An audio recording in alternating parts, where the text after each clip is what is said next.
Hello everyone, this is my video on this unbranded 4x1 HDMI switcher.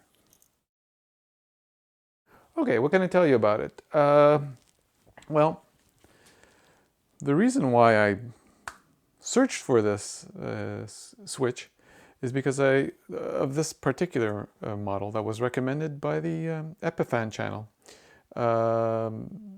This was their main recommendation for a simple, inexpensive switch that you can add to your HDMI stream, like live stream, so you can have two inputs instead of just plain one, probably for their other devices that they sell that do the live streaming portion. So I wanted something similar, but that I could get more inputs. So I found this particular model on Amazon. It's a no-name brand, but the seller is Yishen. I'll have the link in the description, but this is it. It's very simple. There's no branding on the device, no branding on the remote, and here's the remote, and here's the documentation. No branding on the documentation, even though it's 5, 6, almost 10 pages. Anyway, so wanted to give you a little demo on the latency, the switching, to show you that there is no tearing, and couple of and then one annoying feature with the sound, and that may or may not be an issue for you. And that's it. I guess the latency, the switching, and the sound thing. You got 4 inputs, very, very good. I've used it already in a church live stream with 3 inputs, so you got to be careful. For example, I wasn't using input 4, so be careful. You don't press that. Also, be careful not to press the power button, which is just above the 1 button. So definitely, if I would, want any changes to this remote, is to move this power button away. And regarding the sound basically, if you have it on, that's when it can give you some issues. What it does, the sound, it's the HDMI sound from the input. So normally you could have it on or off for a particular input.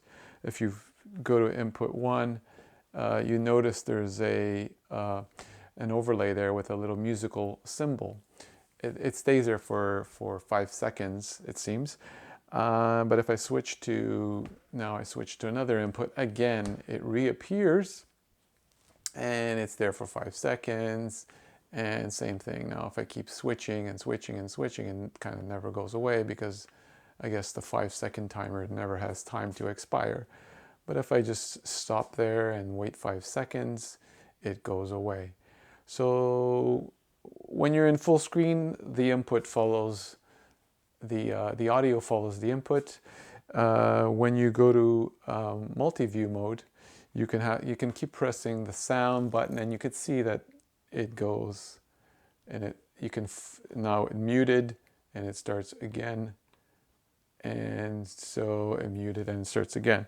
So that's the issue with the sound. So it's that annoying little thing there. See, it went away even on this multi-view mode. But we switch back to full screen mode. It reappears again for 5 seconds. The only thing that you can do is, of course, turn it completely off. I just pressed it one more time, and now if I switch now, it's gone. So you just got a quick demo of the switching capability. That little, maybe you can see that there's no tearing. I have my 4 Sony cameras here, and there you go, with my Canon, doing the video, my old trusty 5D Mark II. And that's it. So you just got the sound issue, the remote issues with the power button.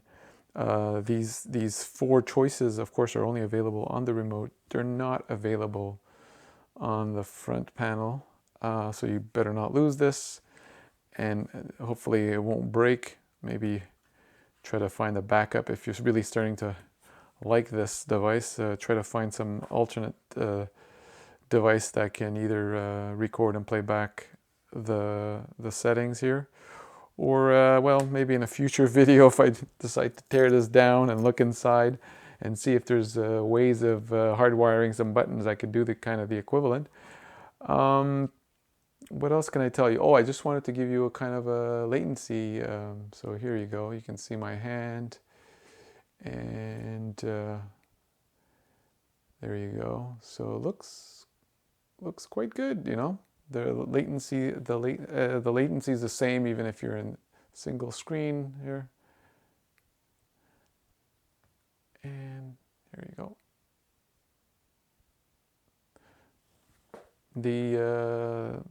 The latency is quite good, and I don't know if it's good enough for video games, but seems to me like it could be. When we've used this on the church live stream, I didn't really find anything wrong with it. There was one brief audio glitch on the stream. I don't know if it had to do with this particular switcher or the wireless microphone we were using there, or I'm also using an injector in line with the output, an audio injector in the output to introduce the audio that's coming from a mixing board. So I don't know who had the glitch, who generated that glitch. I haven't investigated, but it did come right when I did one particular switch. It came very close to a switch.